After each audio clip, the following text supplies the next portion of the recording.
qulqulluu sirna waaqeeffatan tokko ameen. Maqaa abbaa kan ilmaa kan hafuura qulqulluu sirna tokko ameen. Maqaa abbaa kan ilmaa kan hafuura qulqulluu sirna waaqeeffatan tokko ameen. Jaalatamootu maatii waaqayyoo kan taatan waaqayyoon kan jaallattan waaqayyoo kan isin jaallatu guyyaa irraa iddoo kanatti hundumti keenya kan argamne nagaa galata waaqayyoo kam jirtu nagaa galata waaqayyoo galanni waaqa keenyaaf samaa irratti afaan qulqulloota lafarratti immoo afaan qotii afaan keessan afaan garboota silaaseedhaan waaqayyoo uumaan keenya guddaa maqaan isaa kan galateeffaniif kan eebbifamu kan bara baraanuuf haa ta'u. Egaa akkuma beekamu wanti guyyaa irraa kana iddoo kanatti argamee fi ani maqaan koo Malaaka Salaam Qees Bashiraa Baqqalaan jedhama. Bulchiinsaa yookaas immoo gootota mana amantaa Ortodoksii Kellee Giyoorgisiidhaa fi Liyaasii kan hin ta'edha. Kanatti aansuudhaanii daraan yookaas immoo wanti nuti beeksifachuu kan barbaadu akkaataa mana kanaatti yookaas manni kun 1919 kan ijaarame dulloomuudhaan kan kaasu manni kun jigiinsi isa mudateennaan sabooddee jalqabuun keenya yaadatama. Garuu haa ta'u malee isaatii ammas jigiinsa isa mudateerraan kan kaasu yoo ijaaruu jalqabne iyyuu karaa hin beekamneen mana kana yeroo jalqabne jennutti manni kun haalli qaala'insaa nurratti dhufuurraan kan kaasu kan nuti jalqabne mana kana 2008 ta'a. Gaafa sana kan jalqabne irraan immoo kan kaasu amma yeroo har'aa kana keessatti qaala'insi nu mudate yookaas nutti ulfaachuurraan naannoo irraatii namoota wanta hin qabaanneef amantoonni keenyas akkuma kana amantoota xiqqaa yookaas abbaa warraa 25 hanga 30tti kan jiran gaafa ta'anii isaan kana wajjin gaafa jalqabne jennu wanta kana milkaa'uu hin dandeenye amma deemne keessatti amma kana deemuurraan kan kaasu garuu amma irratti yoo deemne illee mana kana hamma xumura isaatiitti hojjechuudhaaf wanta nuuf hin danda'amneef humna keenyaan ol ta'ee wanta argamee fi ammas akkuma kana manni waaqayyoodhaa ulaa kana kan dhaabbatan kan itti fayyan ulaan kun beekamtii kan inni qabu sabala mana waaqayyoo keessaa ba'een kan jiru dhukkubsataa fayyisuu isaatiin 2001dha saballi kan ba'e. Garuu haa ta'u malee isaatii dhukkubsataan irratti fayyee jaamaas kan fayyisuu akkuma kanas kan naafatanis kan diriirsu darbee akkuma kanallee namoota dhibee adda addaatiin qabaman dhukkuba seexanotaatiin kan qabamanii baay'ee isaaniitiif falatee waan argameef garuu haa ta'u malee isaatuu kana qabu qaala'insi yookaas immoo haalli gabaadhaa irratti guddatee haala ittiin wantoota ittiin binnee waan tokko tokko ittiin socho'uun wanta dhabneef jecha namni yoonnaa nu bukkee ijaajje yookaas amantoonni Ortodoksii biyya alaas biyya keessaas kan jiraatanii akkuma kana manni waaqayyoodhaa firootaaf namoota baay'ee akka isheen qabdu yaadatama. Kana keessatti of ilaaluudhaan mana waaqayyoo ijaaruudhaaf namoonni fedhii qabdan keessatti yoonnaa jiraate miidiyaa kanatti hirkattanii yookaas immoo karaa sarara buutanii yoo mana kana deeggartan hawwii keenya isa guddaadha. Nunis rakkachuudhaan kan kaasu nutti jabaachuudhaan kan kaasu iyyata keenya biyya alaatiif keessatti iyyata keenya kana dabarfachaati kan nuti jirru. Akkuma kanas egaa akkaawuntii yookaas immoo manni kun kan inni irratti buukii banatee kanaan duraa kaasee kan inni irratti socho'aa jirus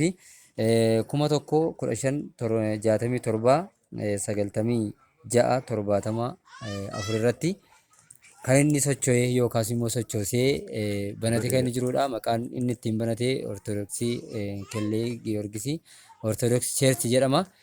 Kanneen kana irratti namoonni amma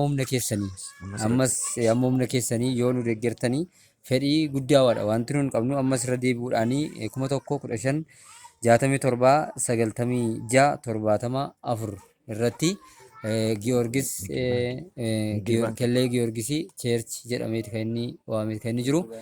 Isa kana irratti nigdi baankii irratti akkuma kana yoo nu deeggartan hawwii guddaadha wanti nuun qabnu jedhetanii kabajaan isin gaafadha. Akkuma kanas namoonni hundumtuu fedhii gaariidhaan eebba gaariitiin akkuma kana akkasiin irratti nu hirmaattan warroonni miidiyaa kana hordoftan yookaas immoo wantoota kana ilaaltanii yaadni keessan dhiphinaaf kan qabdanis dhiphina kan qabdes rakkoo kan qabdanis waaqayyo dhiphina keessanitti furmaata isiniif haalaatu jecha dhukkuba isin qabdaniif waaqayyo akka isiniif haalaatu jecha kan isin irratti hundumaa waaqayyo isiniif haa guutu jecha umurii isin haa dheeressu jedha. Akkuma kanas waaqni qulqullaacha Giyoorgisiidhaaf qulqullaacha Eliyaasiidha waasiidhaaf xabaqaa isiniif ta'e yeroo isin mana kana ijaaruudhaaf harka keessan diriirsitanii inni immoo mana keessan ijaaruudhaaf harka isaa isiniif haa diriirsu jedheetan hawwii koo isa guddaa karaa miidiyaa kanaatiin karoora nuti qabnu isiniif dhiyeessa. Waaqayyoo hunduma keenya waliin ta'ee akka nu gargaaru jaalala Waaqayyoo nuuf haa ta'u.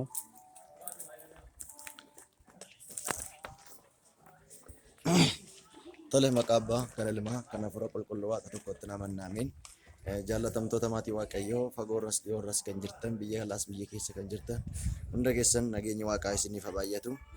Akkuma beekamu abbaan keenya amma kan ibsaa turanii baay'een keessan dhagahaa turtanii manni kiristaanaa kun ijaaramuu jalqabuunsaa bara 2008 jalqabee agahammaa iskileetanii isaa amma ilaalaa turtanii haa ta'u garuu ijaaramee xumuramuudhaa fi 20% iyyuu hin deemamne humni uummata biyya kana immoo baay'ee dadhabaadha abbaa warraa jiru nama xiqqoodha. Kana keessatti aayizaabota gidduudha kan isaan jiranii. Aayizaabonni kan isaan ittiin jiran maalidha? Ofuma ijaaruun rakkatinaa. Isin hundi keessan gara keenya dhuftu jedhanii namoota baay'ee mogolee buusuudhaan boojuudhaaf yaala geggeessu. Haa ta'u garuu immoo nuyi inni biyya keessa jirus inni biyya alaas jirus hundi keenya wal taanee jennaan nuuf salphaa waan ta'eef wal taanee birrii tokkos birrii lamas osoo hin tuffatin akka deeggartan maqaa waaqayyoon isin gaafanna. Manni kiristaanaa kun akka inni waaqayyoon ijaaruu danda'u abdii qabna. Kanaaf hundi keessan biyya alaas biyya keessas kan jirtani birrii tokkodha birrii lamadha jettanii osoo hin tuffatin akka bukkee dhaabbattan maqaa waaqaan isin gaafanna.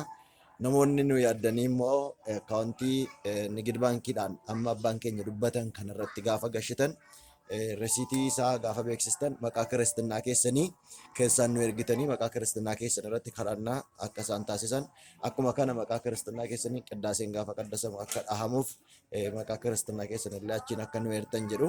Kana duukaa immoo namoonni biyya kamiin jirtanii iddeen kun iddee qorichaadha. Saballi ajaa'iba dinqii adda addaa hojjetu iddee kana jira. Dhuftaniillee argitanii kan dhukkuba qabdan irraa dhukkuba keessan irraallee akka fayyitan asuma waamicha isinii taasisna. Waaqayyoon keenya biyya nagaa nu haa godhu. Mana amantaa keenya kan jalqabame hundumaa xumursiisee nama ijaan argu waaqayyo nu haa taasisu. Biyya nagaa nu jiraadhaa. Horaa bulaa.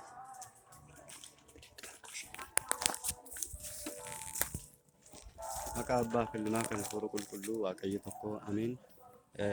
Maatii waaqayyoo hundumti keessan nagaa waaqayyo isiniif haa baay'atu jecha olitti kan abbaan keenyaa fi obboleessi keenya amma ibse kuni yaadni ijaarsa mana amantaa qulqulluu Eliyaasiif Goorgisii aanaa Laaloo Sabii keessatti kan argamu gandaa Keellayii Birbir keessatti kan argamu kuni ergi ijaaramuu jalqabee waggoota 8 kan lakkoofsisu yeroo ta'u waggoota kana keessatti sadarkaan ijaarsa isaatii amma deemuudhaaf yaadamee fi sadarkaa irra gahuu qabu irraa amma hin gahii waan jiruu fi namoonni kiristiyaana ta'an hundumaa kan itti gaddan warri gargaaruu danda'an kan gargaaraa jiranidha. Warri gargaaruu hin dandeenye immoo laphee isaaniif kadhannaan kan duukaa jiranidha. Akkasuma isinis immoo namoonni iddoo garaagaraa irratti argamtanii harka keessan diriirsaati mana qulqullummaa kanaaf dhaabbadhaa yeroo isiniin jennu manni qulqullummaa kuni ijaaramee xumuruudhaa fi dandeettii adhabu maleessa ijaaramee xumuruudhaa fi hanqinni qarshii haa mudatu iyyuu malee garuu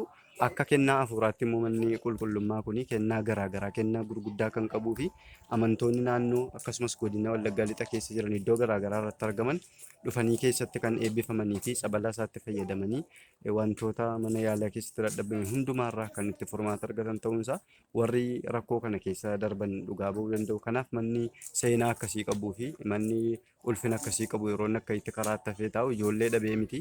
Ijoolleen mana kiristaanummaa iddoo hundumaatti tokko waan ta'anii fi gargaarsa mana qulqullummaatiif wal gaafachuunis immoo kan nama qaanessu miti. Manni qulqullummaa haadhumaa hundumaaf haadhadha.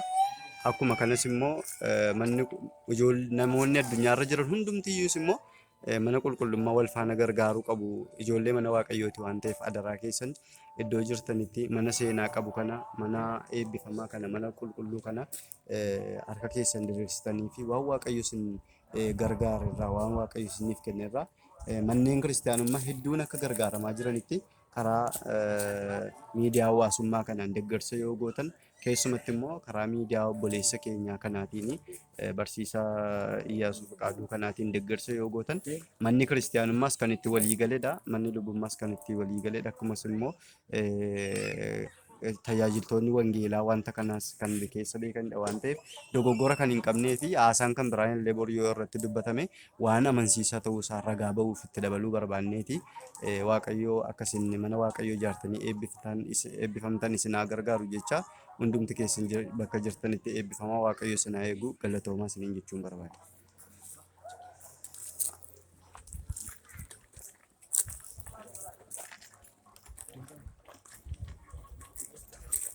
Maqaa Abbaa kan Ilmaa kan Hafuura Qulqulluu Waaqayyo tokko. Ameen. Maatii Waaqayyoo kan isin jaallate Waaqayyoon kan jaallattan. Ulaa kanatti walitti qabamtan maqaa Waaqayyootiin akkam ooltanii akkam jirtu akkam tutturtanii. Jaalala Waaqayyoo tanaan ulaa kanatti dhimma mana amantaa kanaaf ulaa kanatti walitti qabamne. Manni amantaa kun godina biyya lallabaa lixa wallaggaa aanaa Laaloo Assaabii mana qulqullummaa qulqulluu wareegamaa Giyoorgisii fi Raajicha Eeliyaasii itti maqaan isaa. Manni kun jalqaba 1919 hundeeffamtee abbootii kanaan dura turaniin bara Haayile Sillaasee keessa kan dhaabamtedha. Turtii yeroo dheeraatiin dullumarraan kan ka'e manni kun dulloomuudhaan ilaalamee gara jigiinsaa irra gaafa ga'u bara 2008 ilaalamee yeroo sana godina kana abbaa ta'anii kan bulchaa jiran galateeffammoo abbaa keenya Abuna Henookiin turanii eeyyama isaaniitiin manni kun haara'ee akka ijaaramuuf eeyyamni kennamee ture. Yeroo sana ijaarsi isaa manni kun diigamee ijaarsa jalqabee baay'inni abbootii warra addana jiran xiqqoo waan ta'aniif kanarraan kan ka'u manni kunis ijaarsi isaa diizaayinii isaa kan eeggateen akka ijaaramuuf qajeelfama abbaan keenya nuu kennaniin jalqabame. Inni kun immoo baay'ina hawaasa addana jiraniin wal simuu waan dideef xinnoo turtii argateera. Yeroo ammaa garuu haala yeroo wajjin rakkoon haa jiraatu iyyuu malee ijaarsi isaa eegalee jira. Isinis akkuma amma ilaalaa jirtan kana manni kun ijaaramee akka dhumuuf akka xumuramuuf gara sanatti deebi'amee jira. Garuu maallaqa gaafataa, ilaalcha abbootii gaafataa, ilaalcha hawaasa kiristaanaa gaafataa. Qabeenyi keessanis yaadii keessanis yoo addana irratti ta'e manni kun atattamaan dafee ijaaramee dhumuu danda'a. Isa kanaaf immoo manni amantaa nama biraa miti kan isheen qabdu numa kiristaanota. Iddoo gara biraarraa wanti dhufu hin jiru. Inni ijoon biraan wanti gargaaru hin jiru. Hawaasuma isaarraa gargaarama. Kun ilaalamee bakka jirtan hundumaarraa ashaaraa keessan akka addana keessan maqaa Waaqayyootiin isin gaafanna. Ijaarsa mana kanaa kan bukkee dhaabbattan eebba waaqarraa akka argattan asumaan dabalee ulaan kun ijaarsa mana kanaa keessa waa jiraatu malee saballi eebbifamaan ulaa kanaa yommuu sana turtii gara 2013 keessa saballi ulaa kanatti bahee 2001 ulaa kanatti bahee galateeffamuu abbaa keenya Abuna Henookiin laga bu'amee eebbifamee tajaajila kennuu jalqabee hojii keessa jira. Ammas lubbuun baay'een asirratti sadarkaa du'aarrallee kan ga'an kan naafatan dhukkuba garaa keessaa dhukkuba adda addaatiin kan dhiphatan illee baay'een isaanii kanarraa dhufanii fayyaa jiru. Kun immoo beekamaadha. Gurraan dhaga'uu duwwaa utuu hin taane ijaan kan dhufanii argan kan irraa fayyina argatan baay'een isaanii jiru.